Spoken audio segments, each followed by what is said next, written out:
And so when we come to the cross, I want to read to you some statements about what Christianity teaches about the cross. And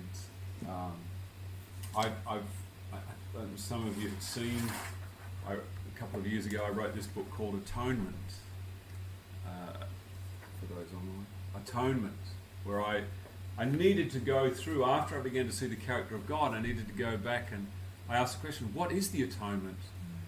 What is it that reconciles my heart to God? Did God need to see the shed blood of his Son in order to be reconciled to me and me to him? That's what I've been taught. But what is the atonement? Here is a statement. A very good friend of mine, Kevin J. Mullins, wrote a book called Did God Kill Jesus? Excellent little book. It's on the website. And he quoted from John Piper. And John Piper wrote a book called 50 Reasons Why Jesus Came to Die. And he recounts a story here. He says, one of my friends used to be a pastor in Illinois, was preaching to a group of prisoners in state prison during Holy Week several years ago. At one point in his message, he paused and asked the men if they knew who killed Jesus. Some said the soldiers did, some said the Jews did, some said Pilate. After there was silence, my friend simply said, his father killed him. Just as Abraham lifted the knife over the chest of his son Isaac, but then spared his son because there was a ram in the thicket, so God the Father lifted his knife over the chest of his son Jesus, but did not spare him because he was the ram, he was the substitute. Is that what happened? The thought of a father lifting a knife and plunging it in the chest of his own son. I mean, in a human context, what would we say of a father like that? That's insanity. And why couldn't God just forgive us? Isn't a loving father just forgive? I forgive you. Why does somebody have to die? This is the question. And this is Wikipedia. Wikipedia is the fount of all knowledge. Penal substitution theory teaches that Jesus suffered the penalty for mankind's sin. Penal substitution derives from the idea that divine forgiveness must satisfy divine justice.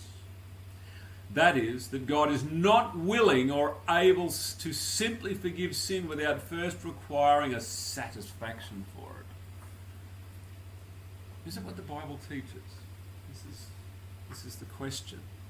And I want to read to you. How many of you are familiar with the name Charles Spurgeon? Charles Spurgeon, he was called the Prince of Preachers in the 19th century. This is what he says. This is in the book Atonement, page 16, where I quoted him.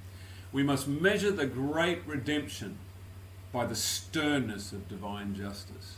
God is love, always loving, but my next proposition does not in any way interfere with that assertion. God is sternly just, inflexibly severe in his dealings with mankind. So how do you put those two together? Love and inflexibly just and stern. The God of the Bible is not the God of some men's imagination, who thinks so little of sin that he passes by it without demanding any punishment for it. Learn ye, my friends, to look upon God as being as severe in his justice as if he were not loving, and yet as loving as if he were not severe. Does that make any sense?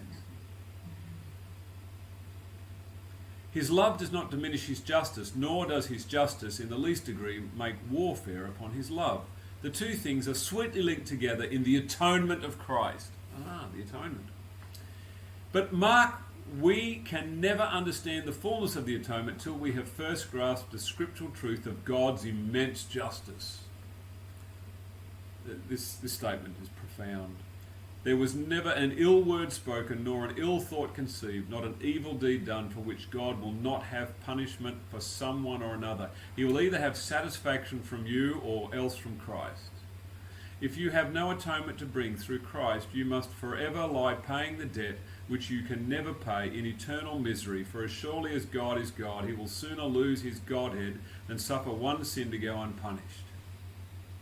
or one particle of rebellion unrevenged. You may say that this character of God is cold, stern, and severe. I cannot help what you say. It is nevertheless true. Such is the God of the Bible. And that explains why the world is in such a mess today.